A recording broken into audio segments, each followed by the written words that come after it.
Thank you guys for listening. I'm so excited. Today I am speaking with Osteopath Boniface, who is going to tell us all about body psychology and how our body holds emotion and all the other amazing things that Boniface is knowledgeable about the body and the body-mind connection. Mm-hmm. So, hello, Boniface. Hello. Thank you for being here today. Thank you for having me. You are welcome. To start, I like to allow people to kind of give a little bit of background about what they do in more depth and give a nice explanation of everything that you do working with patients. Okay. So in a nutshell, I'm a French osteopath who did a couple of years of medical school in France and then 4 years of osteopathy, finishing here in the UK, and studied in parallel acupuncture. That was a whole lifetime. I finished over 10 years and studied different types of acupuncture. What that led me to is to understand the body first as a very kind of anatomical and in a way classical medical way, which I then turned into a bit more of a holistic approach to osteopathy. And that opened so many doors for me that it just kept giving. And I kept, exploring what was the mind and body connection in a way to understand my patients. Because what happens is that when you become an osteopath, you first are a mechanical expert, as it were, right? You try and understand how the body moves and motion becomes a big deal, but then you realize that mobility is not just about the biomechanics. Mobility happens in every single organ and connection in the body. So it's a much bigger concept. And every time you kind of understand one thing, another thing starts to open for you to explore. And I think that's been my kind of 20-year in practice experience, is that I keep learning, and each patient comes in, I'm like, this is a new case to solve, as it were. And every time it kind of excites me. And that's what really has brought me to where I am now in body psychology, to really understand what can I read in an intuitive way when someone comes in? What can I feel when someone comes in? What can I feel when I touch their body? And what do I take out when we have a very high centering cognitive conversation?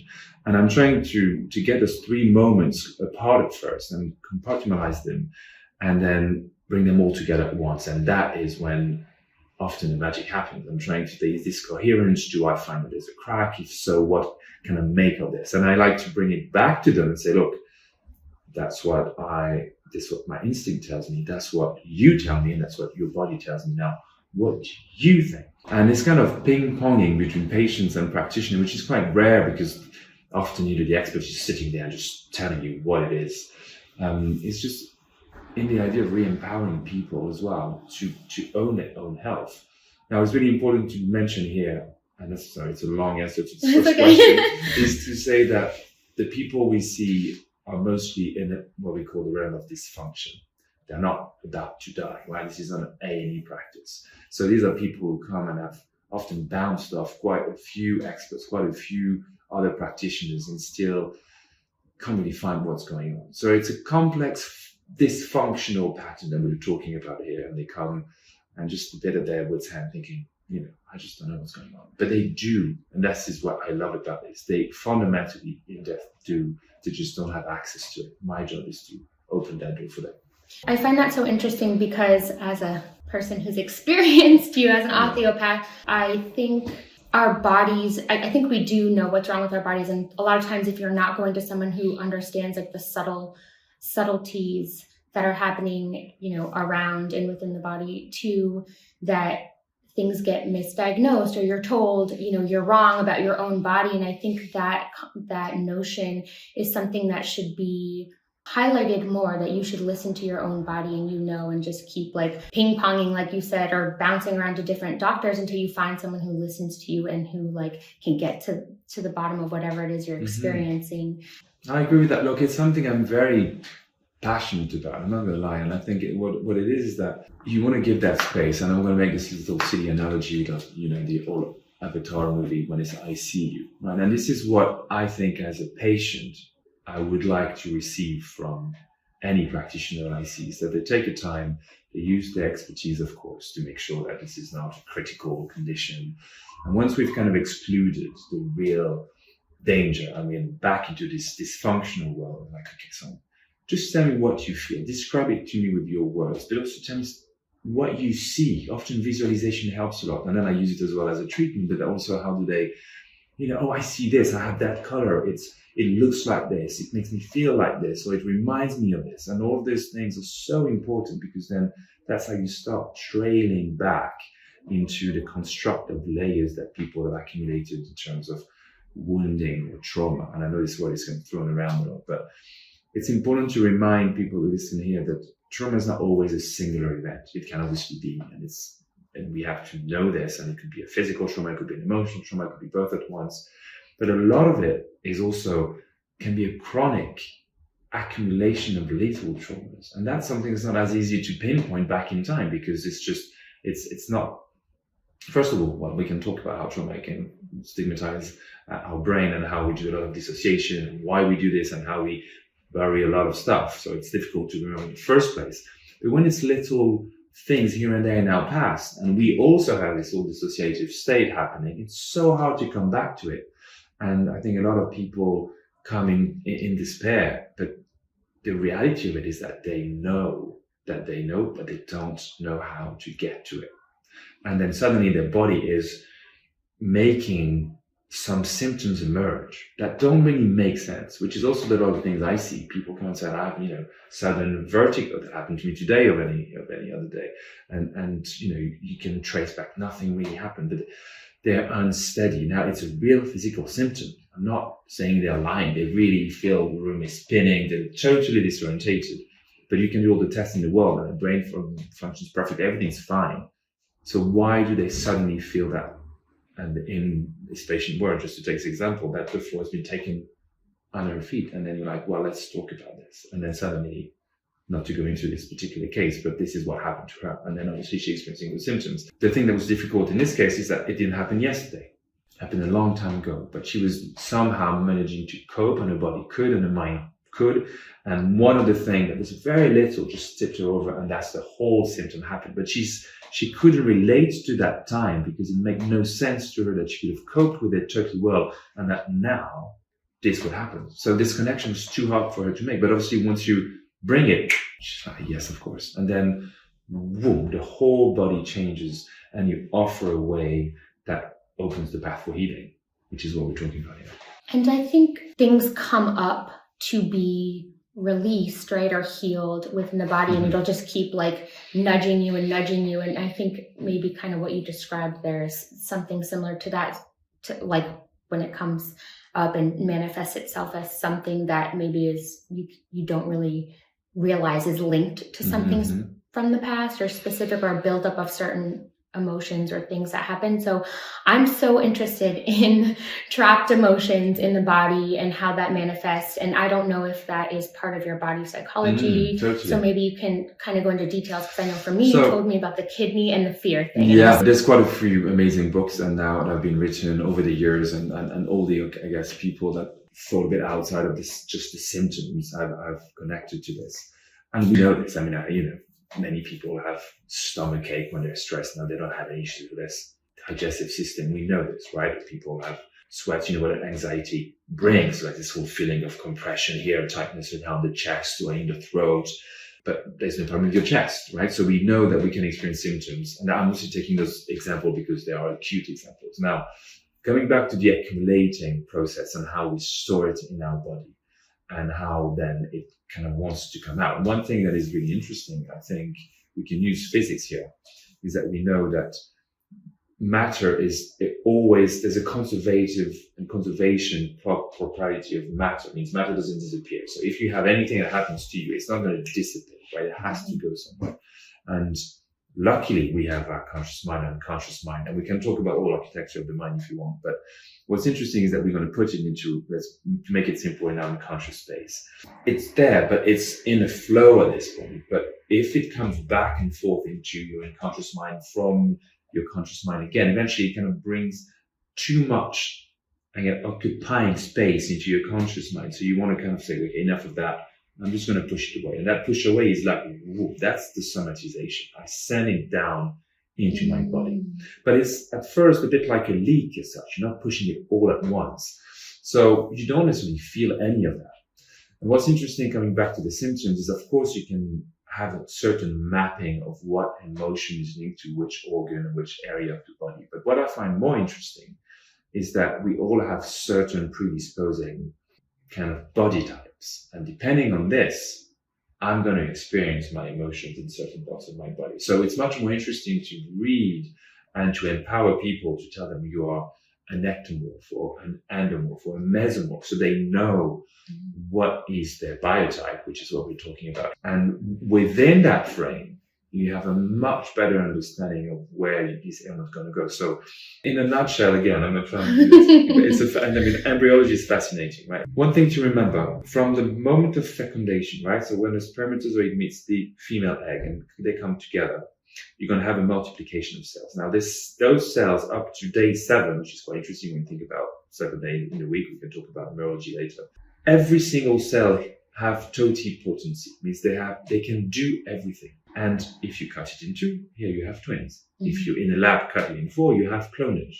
So you can make a full body from this moment. From day 7 starts the first differentiation. The branches start, and you can't jump from one branch to another. And very soon, it's called gastrulation, you're going to have 3 layers. And this is where I'm stopping the embryogenesis. You're going to have a top layer called the ectodermis. You're going to have a middle layer called the mesodermis. And you have an underlayer called the endodermis. From this, you're going to have those 3 biotypes: an ectomorph, a mesomorph, and endomorph. Now, what does that mean? It means that all of us have 3. We all of them were made of all of those 3, of course. But we're going to have one that's going to overtake and prioritize its will to live compared to the 2 others. And that's how I explain it and tell you why. So to make it extremely into a caricature, right? So obviously this is no offense to anyone, but if you take a triangle like this and you put it at the top, and you're going to have here the ectomorphs. So ectomorphs are mostly made of nerves and skin. That's who they are. They're very long, thin, lanky. It's cool. It's your friend who's a bit goth, likes to be on his own, playing his guitar, his hair covering his face, not very good at social entertainment, not very good at connecting, but cerebrotonic, really in his head.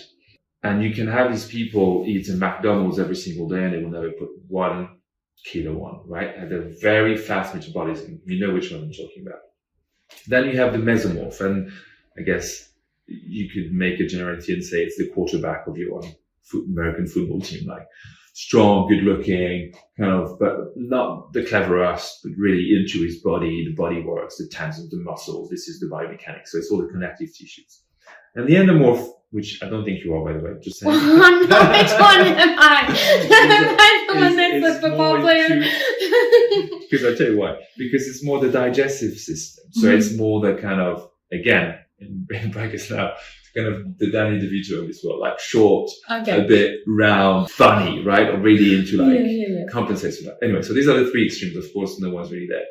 But what's interesting is that we can oscillate along this continuum. And that is really what is going to predispose us to know what kind of areas will be going to be affected on. So now you get it. I hope if you're an ectomorph, so you're really driven by your nervous system, when you're going to be under pressure by your life, whatever the stresses are, the traumas are, it's going to manifest into your nervous system. So you're more prone to have mental health issues, depression, eczema, psoriasis, skin and nervous system. If you're someone who's more of a mesomorph, it's going to show up into your connective tissues. You're going to have muscle pain. You're going to have issues with movement. You're going to have pain in your body and in your muscles. And if you're into an endomorph, you understand where we're going with this, you're going to have digestive kind of representations. Of course, this is, very simplistic. But that is much more empowering to patients to tell them, look, this is maybe your biotype. What do you agree? Of course, we're made of 3. So, and we can change, right? If you're a mesomorph at 25 years old because you're this famous quarterback of the American football team, if I see you at 60, you might not be mesomorph and you maybe put a lot of weight and you have a big company and you're really funny, you became more endomorph. So we can oscillate on this thing. But that is really where I find that identifying with my patients where they are in this helps them to see, this is why I have symptoms here.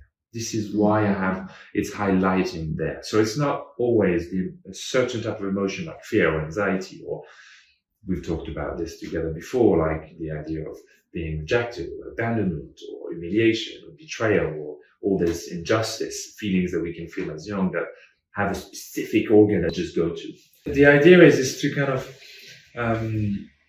really understand that what's going to happen is to identify what trauma is or what a wound is for someone.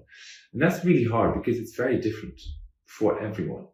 And also it's a sensation, it's a feeling. It hasn't necessarily happened to you. And I think most people have had issues with their formative years. So obviously we all born and we all, we want one thing is to love our parents and be loved. It's as simple as that, right? And our expectations of this are in a way unknown because we don't know love before. I mean, that's debatable if we have an idea of our spirituality being, happening before that our matter is being built. But this is a old metaphysical concept, but usually we don't. So we're going to try and display what we can to get attention, get love, and give love. And so it's going to be a two-way street. And it happens or it doesn't. Or we feel that we are not seen, and we feel that we are not loved, whichever way. And that will start a little one. What's interesting about this, I find, is that our ego very quickly will build some kind of mask for us to be able to function. And it will put this mask a bit like a glove and say, okay, now I'm going to build this persona to be able to deal with that original wound, or there could be a few different ones. And the problem with this is that we do manage to cope, but we don't attend to the wound. And this doesn't necessarily get worse, but it certainly doesn't get better. And that's an accumulation of one. And you get this, and then you have your formative years, you get to 7, you get to 12, puberty, and you're a bit rebellious and not usually you are, and you should be, to try and make your own self. And then you get to your first kind of significant relationship that are out of the family. So you're now thrown out in the world and you're comparing yourself, who's going to love me? Who am I going to love you back? Because you can say that your family should be usually unconditional love, but when you start mingling with the outside world, that doesn't work, right? And how are you going to relate to this? It's going to be very depending on how you first experience it. So this is kind of the first idea of wounds. But then trauma comes on top of it. And I guess the trauma is a situation that came from the outside that you don't have the tools to cope with. You just wouldn't want this to happen, yet it is happening and there's nothing you can do about it, and it's going to put and imprint something inside you. I've done this job for 20 years and I've said this a million times, and it's kind of a terrible number, but I would say more than 85% of my female patients have been abused in one way or another. Now, abuse is a very big word, and I won't try and explain what I mean by this, but there's obviously physical abuse and sexual abuse, but there's also territorial abuse, financial abuse. So many ways that the society has given men a prioritization over women in so many ways. So they can't implement passive-aggressive codependency, narcissistic behavior. And all these things are so prevalent. It's incredible. And yes, we have incredible coping mechanisms, especially women, so much stronger than men, I can't even tell you. But there's a point where it's too much, and it leaves its mark. So they're being pressed and pushed, and their bodies try to bounce back, and it can most of the time until it can't. And that's what trauma is. And then eventually, that trauma it changes your shape. And I'm actually pushing the shape as in the physical shape. It changes everything about you. It's everything about how you think, how you perceive, how you expect life to be. So it's not nothing. At the same time, the confusion here is that there's not always a linear correlation between trauma and how people feel. And it's incredible when you're as a practitioner, because you have to, every time it surprises you that someone has been through something that you judge from where you are, something really hard, and you think, wow, it must be, and they are incredibly resilient to it. And if anything, it made them stronger, or they just kind of built not a mask, but a truth about it. They, really this vulnerability is giving them yet another strength rather than the weakness. And obviously the opposite is true. And you have little things, well, it's not that bad. And they are absolutely dysfunctional, and there's no way they seem at this point being able to reclaim any sense of self, of self-esteem, of capacity of feeling love for themselves, and therefore love for anything and anyone around them. And you're like, that still baffles me to today, and how it's difficult to gauge what and how we are impacted. So going back to your question, how does it go into our body? So it goes through this process of somatization. And a lot of why I'm doing body psychology today, and I guess I've kind of named that term, because what's fascinating was at the end of my studies, I did a study to try and understand why babies suffer from colic. Bear with me. And my hypothesis was there was an irritation of a nerve, now very famous, called the vagus nerve, which is the 10th pair of cranial nerves. And it goes out of the skull through a little foramen behind the ear there, called the jugular foramen. And what was interesting for the first anatomists is that each and every nerve is pretty specific to what it has to do, and this one just kind of goes absolutely not everywhere, but in so many places in the body. It's a real ubiquitous. People are like, what is this? Well, they call them the vagus nerve. The vagus in Latin is the wandering nerve. Now, between when I studied that nerve in 2004 and today, there's been an extraordinary amount of research around this nerve, and also understandings of what it really is and what it really does. It's actually not a very motor. It doesn't send out a lot of information. It's really kind of a big, I guess, a hoovering of information from all places and in and outside. So it gives us a real sense of our environment every second. And, they say, I don't do this calculation, but you have up to 6 billion information coming to you every second. So there's a huge kind of brew of information that you have to edit. So the edit is really interesting. I'm going to give an example to the listeners of what an edit is. If now you feel your shirt on your shoulders, well, a second ago you didn't, you still could feel it, but your brain has decided to, I'm not going to put feeling of shirt on shoulder at the forefront of my brain because I don't need to. But if I take my shirt off, you will feel the movement, so it's kind of the change that's interesting.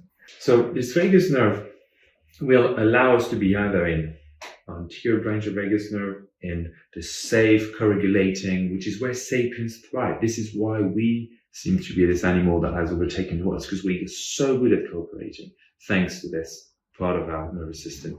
Or I'm in fight or flight, the sympathetic system, or I'm in dissociation state, which is the posterior branch of the vagus nerve. So the biggest huge research and this kind of feeling, this theory is that this vagus nerve had 2 branches, and that changed a little bit of how we could see where do I calibrate myself. And a lot of what we do in biohacking, a lot of what I do with my treatments, a lot of what I do with people who have been traumatized is to use all sorts of different treatments that we can do hands-on, that a lot of them meditation, cold plunges, sauna, red light therapy, hyperbaric chambers. I could name a few others that will, in a way, I'm not saying it's not a trick, but not trick you to be into that state of kind of safe zone where you're back into being anabolically functioning, which means you're really ready for life and growth from within. And that's where we want to be as much as we can. I find it interesting what you just said about like people who, maybe I guess it's a buildup over time of being in that fight or flight state that leads to depression. That's interesting to me because I've never really thought about that or heard that before said in those terms. So say you are someone who is experiencing depression or something like that, just out of curiosity, because a lot of people have anxiety and depression and are stuck in these states and don't realize that it's because they're not doing anything to regulate their nervous system. So aside from coming to someone like you or coming to you, what would you suggest then, like people should start doing just to become aware of 100%. This other alternative that they could have, So I would say, I have a lot of answers to this. So I'm going to try and make it quite systematic. The first thing is know yourself. Right. And I know it sounds like, it's written in the Temple of Delphi, know thyself and you'll know the world and the gods. What that means is that you have to know what your baseline is. And that comes into a very dear project of mine, which is reclaiming sense of self. Okay, I'm falling back into a bigger systemic issue here, but I believe that things like this, which you're going to see us, which is great, which I really love technology, not against it, but also abuse of it, of all the exposure of the last 100 years because of consumerism that we've been under so much noise. Now remember what we just talked about. Too much, not enough light you can't see, too much light you can't see either. Too much noise, you go for, and you've got to go into this place of numbness. So there's so much noise in our society that comes from so many places that we end up being a bit numb, but so gradually. And then what we think we need, how do we manage to create a capitalistic society based on consumerism? We brainwash and condition people to really feel, listen to my words, that they want things they don't need. Right? That this is the axiom, because we need to overconsume to be able to be on this idea of growth. Right? So once I've done this, I've distorted your feeling of your needs. That's not the little thing. That's a big thing. So what satisfies me is not just meeting my need to survive, which, let's be honest, is shelter, food, and drink, and because we're social animals, some kind of sense of belonging and to connection. But to do this, I need to know myself and feel myself. And I think the level of numbness of collective numbness that we've now obtained by lying to ourselves that these things are connecting us while actually they're isolating us is something that I am certainly seeing in younger patients of mine, that I see a lot. And I know it's such a now thing to say, but I'm slowly alerting a lot of parents and myself, on my kids, on the real consequences of having a society that is so attached to this, addicted to it, activated in terms of addiction by this, which means they get activated again, once they see another, or they come into contact with another addictive substance.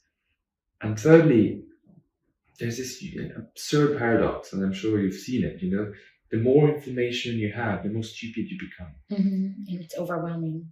And also people don't learn anything. You don't constitute, you don't construct an idea of knowing. You learn how to access information, and that is a skill. But now it's not a skill anymore, because you can speak to stuff. So if you constantly have a question about anything and you ask, which now is going to be AI. AI is going to be responding to everything, and in the most incredible way. By the way, I'm obviously in awe of what those computers can do. But I'm slowly fearing what it means for human consciousness, for human minds, and coming back to our subject, human bodies, because we owe all of this. And I think that is something that we have to think a lot about. So that just wasn't the answer to your question. No, and it's interesting because we were talking about this in class the other day about how we had, we do these group things where we discuss a topic through our lessons, and it was on memory and cognitive functioning, and just how, because of technology, we don't remember anything. You don't have to memorize things anymore. You don't actually have to focus on anything, because you just pull out your phone or Google it, or ask, whether that's phone numbers or simple things you used to have to remember your address, your phone number, directions of places. And now even those simple things, you don't even have to learn any information. You just ask ChatGPT to do it for you. Yeah.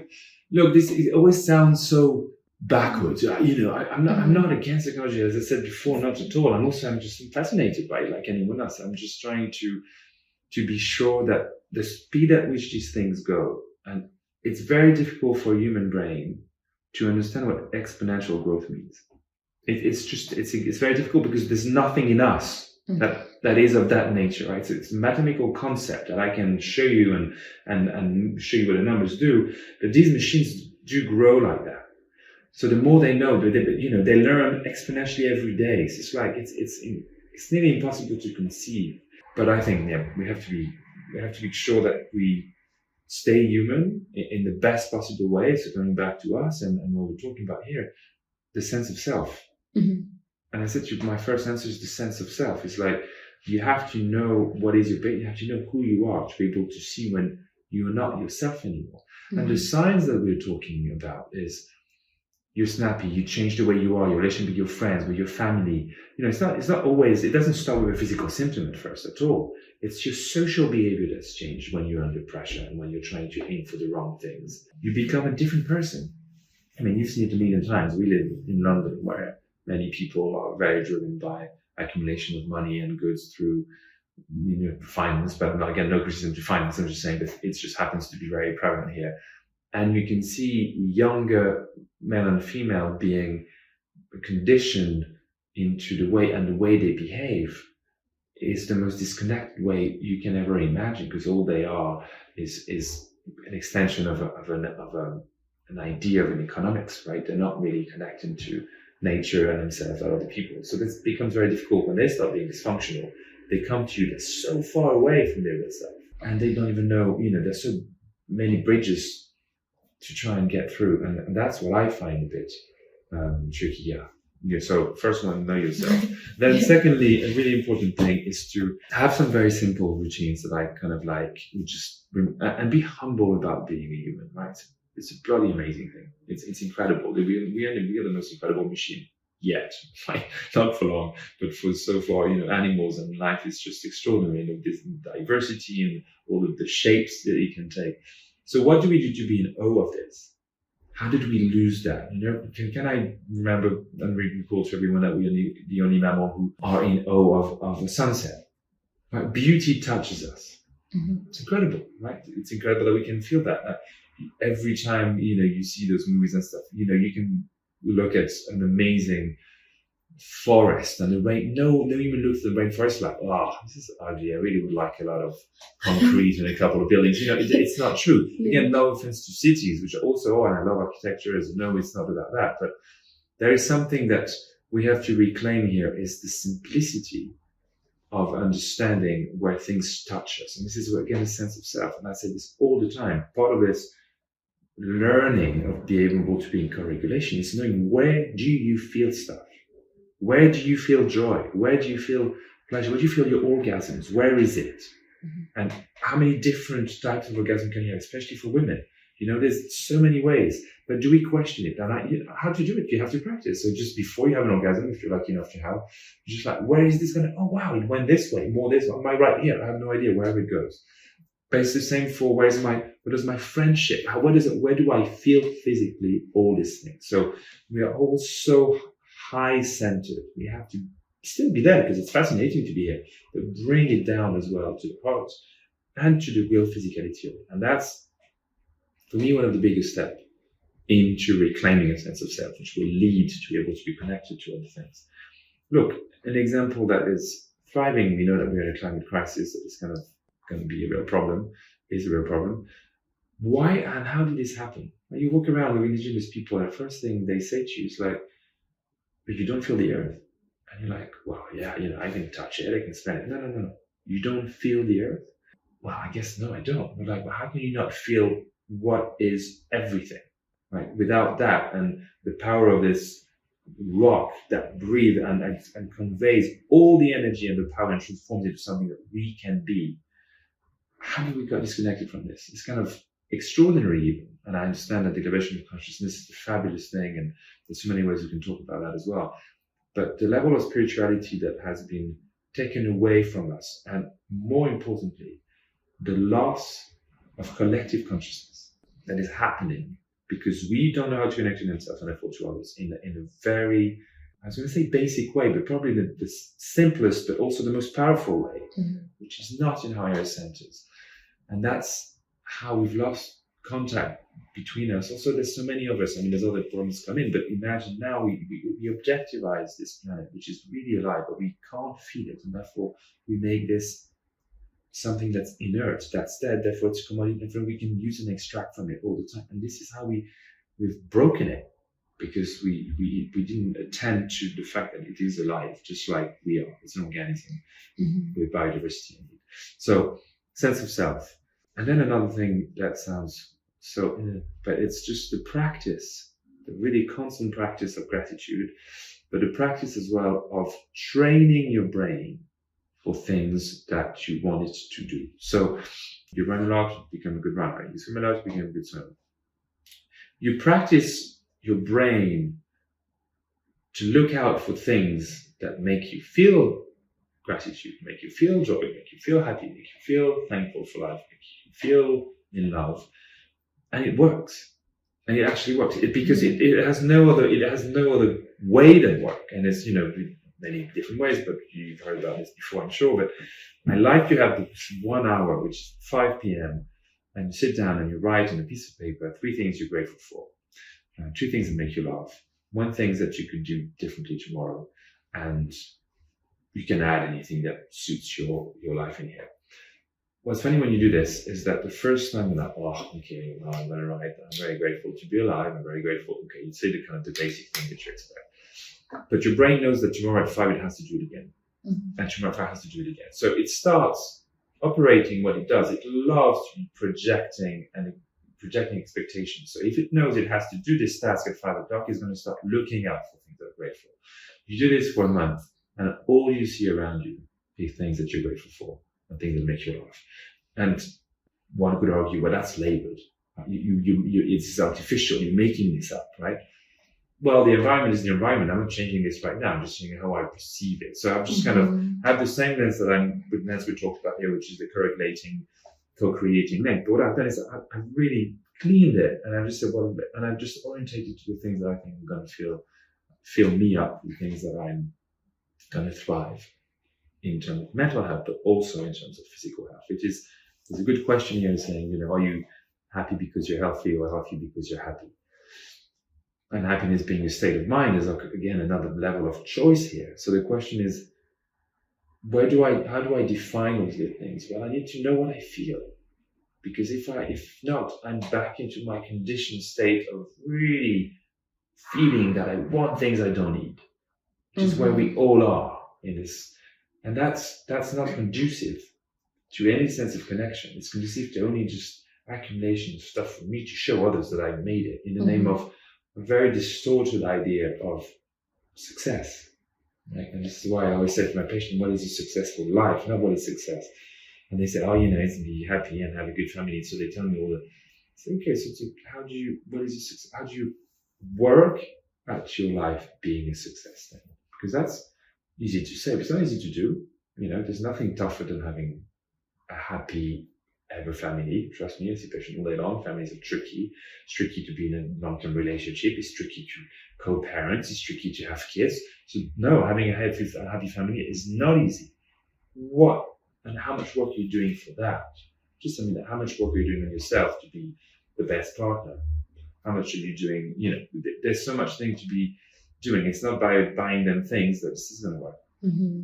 So I'm being around here, aren't I? It's just No, I like that. I mean, it's just I didn't think most people don't realize that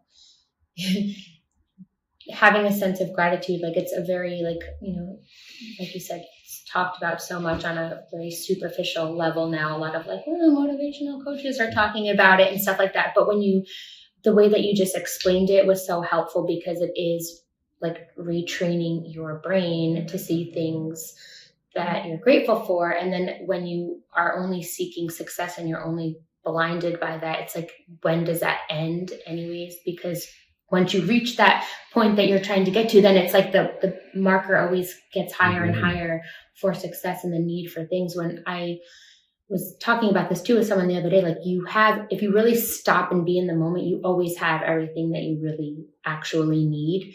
And it's, that is such a beautiful way to explain it. You just said. Oh, that's very sweet to say. I always think you just said it, rephrase it in a different way. It's not for me, but if in that moment you can feel stress, if it's something that you can experience that's not happening to you right now, is that right now you're okay. Right? This is the thing. It's like if you're on a battlefield, you're not thinking about something that's going to happen before something will happen after. So every time our mind projects things like this, is that right here, right now, we are okay to be able to think about something else that's just the state of now. And I think to remind you of this, it's just the fundamental idea of meditation, right? It's just to kind of bring back to it. But what I want to say to your point is that there was a reason why we had a lens that was focused on things that are potentially negative, because, we are not at the top of the predator list on this planet, right? There's lots of things that can eat us. Not anymore so much, but back in the day they were. So of course we needed a certain baseline of vigilance that was very high. We needed a very accurate kind of way of seeing and being self-alert about a change in a movement. And that's still true, but is it? There are some people on this planet suffering grandly. That in 20 years, 1.5 billion people might not have to move. We have conflicts all around. There's 28 conflicts in the earth right now. So these people are extremely, extremely at high vigilance, threat, or danger, but we are not. And I think even in, I guess, deep respect to all these people, we should be capable of not detraining ourselves, but just recalibrating ourselves into a place of seeing all the incredible, healthy things we have around us. And I just hope this is a really big deal for me as a practitioner and as a human, really. I think this collective consciousness we talked about just before accesses another thing, which is the collective unconsciousness. That is a very interesting concept that Carl Jung spoke about a lot about. And it's, if you divide the soul in 4 pieces, and you have the me, and you have your individual unconsciousness, you have collective unconsciousness, and then you have yourself. You have 4 parts, right? So that part of collective unconsciousness is like what you inherit from your DNA, what you inherit from a affiliative force that is very difficult to apprehend and comprehend. But it is true. And I think when you connect to this, that allows you the access to this collective consciousness that we talked about, which I think we're going to have to rise up to co-create this new future. And my job, if I have one job, is to unleash that power in the patients that I see, and by helping them to be in contact and in choice of access of this anterior branch of this vagus nerve, through humming, through chanting, through having a bit of biohacking, through loving, through being honest, through telling people they love them, they love them, through having intercourse, having sensuality, having intimacy, and falling into the vulnerability of those moments rather than seeing them as kind of achievements, you can eventually rise to this place. And that, I think, is the only way out of the little crisis we're living in. And it also means that you are living through a much more healthier life. It's important to understand that health is so connected to your human experience. And, I see a lot of incredible people today who are in biohacking. So, and I'm being cautious of them because they might hear this and they might feel really targeted when I say this, but it's like, it's not about longevity, it's about longevity. It's about living well as long as one can, and it's great. But at the same time, what are we doing this for? I'm very happy to pass on. I don't want to live forever. I mean, there's many humans who have all their lives. So my point is not to be like 120 and I think, I live so long and I know everything. It's not about that, right? I want to have this thriving life, and my body is supporting. I don't want my body to be an anchor and pulling me down so I can't experience life. So what do we do with this? Well, it has to be a combination of biohacking, making sure that you look after yourself, but also you're gonna have fun. I mean, I'm French, so just that having a glass of wine with a friend or a couple of beers is, we can say, well, drinking alcohol is not so good. I'm not saying you should drink, but it's not bad for you if you come out of this meeting with 2 hours of laughter. You're gonna be healthier for it. That's for sure. Of course, if you're drinking, saying, this is really awful, man, that's awful, man, then this pint is gonna really damage you. So that's the thing that's interesting. That's what epigenetics taught us. The way you experience life through which mindset will have a different impact on you. And actually, if I may wrap this up, I would say that I give this example quite a lot because I think it's quite interesting to understand that the environment is a lot of what we experience, but also it's just through which lens, which we discussed at length, but also, let's say we're walking together on a road, little path next to a really nice lake on the 10th of December, and it's freezing. And we're having a chat, and I turn around and I push you in the water. And you're falling all dressed in this freezing cold water. And you're surprised. You're definitely in a fight or flight. You're trying to get out. You're a bit scared. You're angry. Why did I do that? There's a lot of things going to come up, and you're going to be really activated. And that's going to take a good 3 hours to settle. Now, if on the exact same path, I said to you, let's take our clothes off and go into this really freezing water. It's going to be good for us. It's going to be fun. Right? It's the same lake. It's the same temperature. Nothing has changed. Now, the outcome of this is going to be incredible for us. We're going to co-regulate. We're going to have fun. We're going to go in and we're going to try and breathe. We're going to have this first stress response, but we're going to overwrite it with this branch of the vagus nerve because we're trying to stay here together and we know it's good for us. We will kind of come out of it feeling cool, but then we're going to re-warmth ourselves from within, and we're going to have the benefit of this, which is increasing our resilience for the next 3 hours. So it's the same leg. We did the same thing. We went in it, and one is extremely positive, and we call that an hormetic stress response, and the other one is really negative, and it's going to be really costly. So surround yourself with people that you want to jump naked in the lake rather than people that push you into it. Yeah. That's really the moral of this story. And it's like, we can do this, right? There are stresses around, but we can harness those stresses for them to become not just positive, but really enforcing of our vitality and our experience. I love that. So when you were talking about, again, people being disconnected and just society on that level, I've noticed that a lot, even with dating. And I know I've asked you this before, what you think and why people are less willing, I think, there's many different answers to this, but just on a nervous system level, I think a lot of people might be afraid to be vulnerable, to be in a relationship, especially now. And then there's always another option. How do you feel, or what do you think? This is a funny story about love, or what we think love is as well. This is, I guess, there's a whole history there that we need to think about. But what does choice do to us?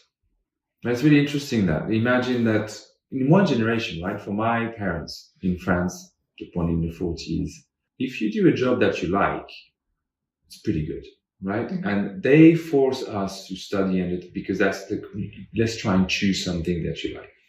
And then you end up at the end of your studies or your graduation, and you can do a lot of different things. Now, every time you have so many choices, you get absolutely, flabbergasted. What do I do? Am I becoming a lawyer? Am I becoming a doctor? Am I going to be a painter? Am I a musician? Because you have your abilities that have been helped to kind of, lift up and some kind of talent maybe even. So I don't think choice is always very easy to manage in the first place. And now here you are on this kind of world of apps, for example, and all that, where choice is limitless, right? You just constantly could swipe.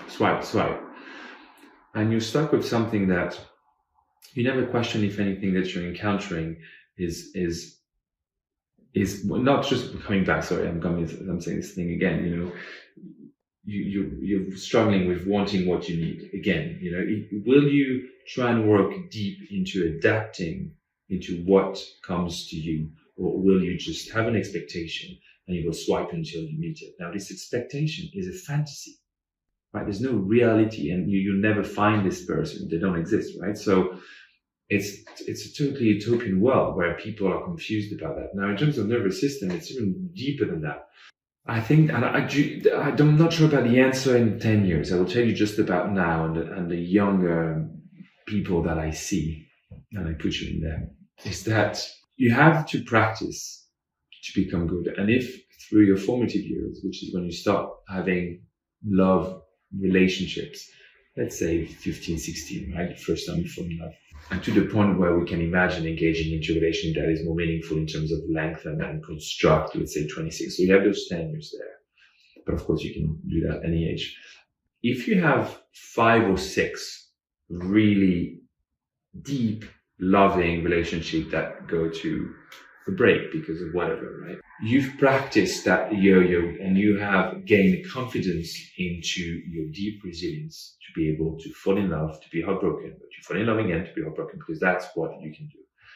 If you're constantly based on those things, not experiencing that, and I see this a lot, the kids interact in a very, say kids, I'm not patronizing, I say teenagers interact in a very interesting way now, where they try and funnel so much through this that their level of experience is very different. So you still have the very promiscuous ones that will always be there, but the bigger number is now really more selective, and there's so many places to go that are not with direct connection with someone. And I think it explains a lot of the diversification of sexuality that we're seeing in the younger generation, which I'm very happy with, but I'm wondering how conducive it is to a build up of resilience when it comes to it. So then we have 25-year-olds, 35-year-olds who've never had these experiences, and they have an inherent fear that if it happens, they're going to have to be vulnerable, and they might have to take that risk of being heartbroken, which is very painful. And they just choose not to. So they're kind of staying very much at the surface. And you have those very surface relationships. There's no depth to it. And I'm not against that as well. If you do what they want, we can just hook up and have an intercourse and then see each other again. It's absolutely fine. Of course it's fine. But when you're at that point where you're like, well, okay, I've done this and it's great, but actually I want to do something different. How do you shift down below? But that's really hard. People are not equipped for it, it seems. They don't really know it, coming back to the sense of self. So they kind of navigate in this weird place where they act on something that they don't really feel. And everything seems to be very fake. And I will say this, in London, I have the most incredible female patients and so little good men. I don't know where the men's are, because it's incredible how they behave. And I don't think it's just an age of maturity. I think it's a real sadly distorted way of thinking of men that just look again at women like you consume stuff. Yeah. And because they're so brainwashed, especially in those big cities where it's all about this consumerism, there is a consumerist idea about it. And girls do it too, and I'm all for it, but they're just not wired exactly the same way at a certain point, and just it doesn't come together. So I think we need to, I'm so sorry to say that for the 10th time today, we have to go down. We have to go down. And it's here, how do you feel? So, we do all these things. And I think apps are fun in a way because you can meet on a intellectual level. You can see how they write, how they're funny. So, it's not just how do I look. Then when you meet, you just feel straight away, where are we? Yeah. Where are we meeting here? Are we meeting?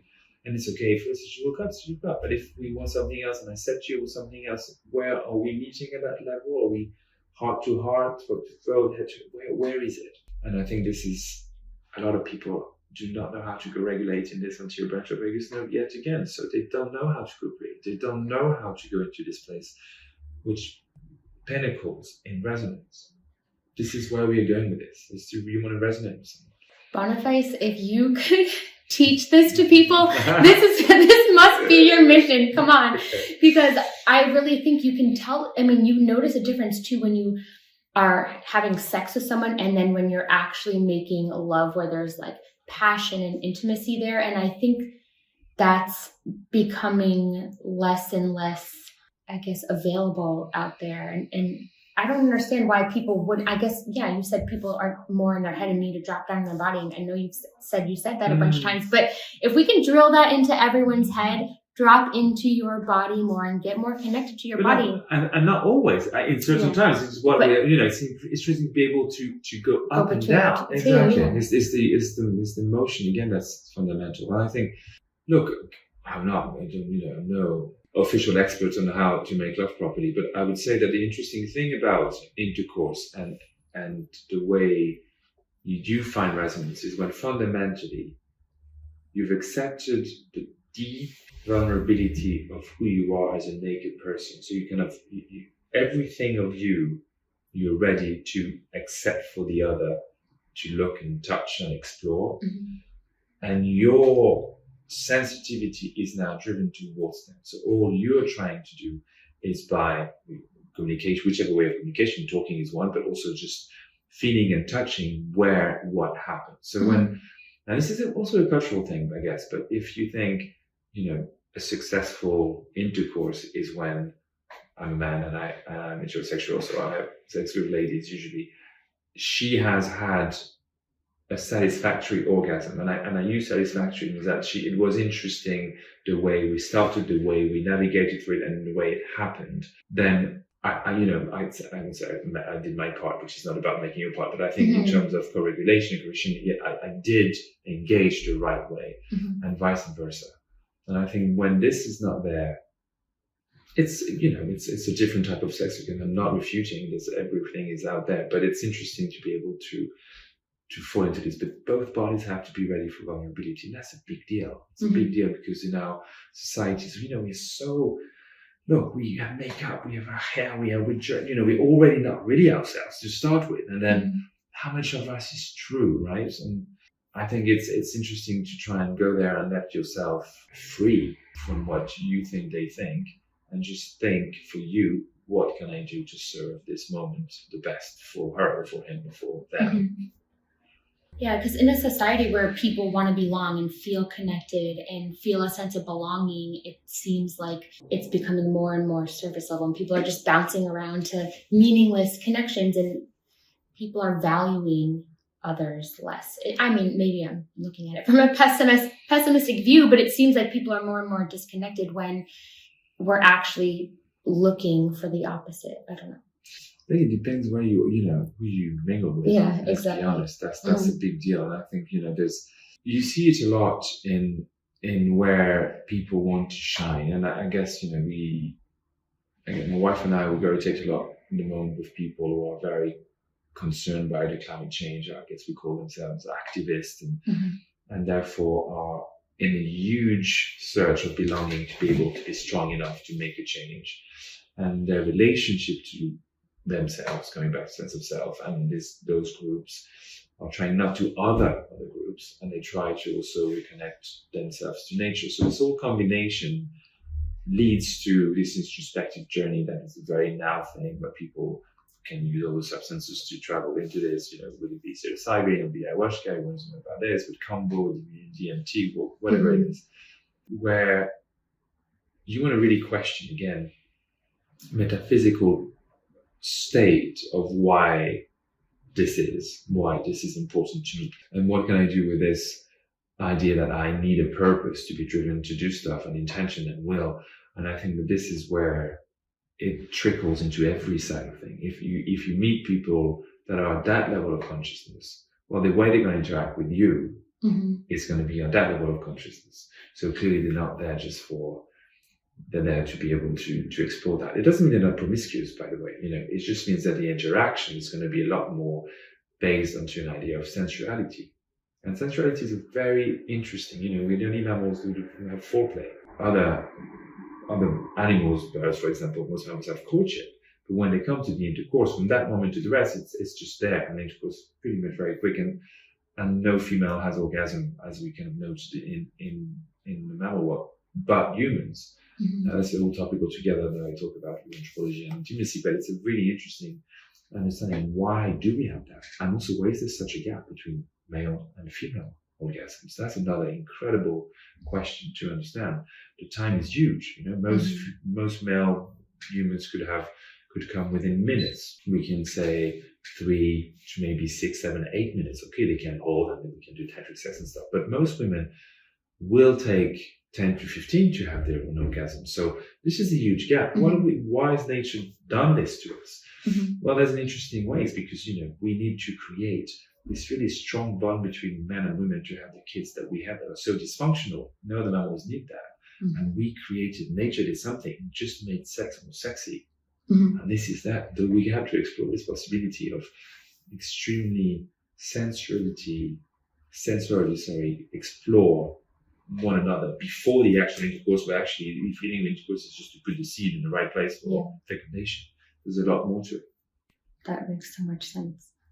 Well, on that note, I'll wrap this up, and thank you so much, Boniface. It's my pleasure. Thank you for having me. Thank you. I could ask you a million questions and pick your brain for days, but thank you so much for being here and sharing some of your wisdom with everyone. And then where can people find you if they would like to learn more, know more about you? So there is a couple of ways. I have a practice in central London on 42 Manchester Street, which is in Marylebone. You can find me online, of course. I have a website. It's called bonifaceosteopath.com, and it's about osteopathy and body psychology. And on this, there's a few videos that I've shot about different topics. I also have a podcast called the Una Podcast, so you can find on Spotify, you can find this podcast there. There's about 45, I guess, of them. And we're just now launching a new Instagram page of the body psychology. So we have quite a lot of content that we filmed over the years that's being launched one a week, I think. And that's starting from the 28th of February 2024. So from then on, you can connect on Instagram and find a bit of that. And obviously, I'm very happy to exchange with everyone and anyone that wants to contact me by email or by Instagram, and we can take it from there. Wonderful. Well, thank you so much, Boniface. Thank you. That's really nice. Thanks for having me.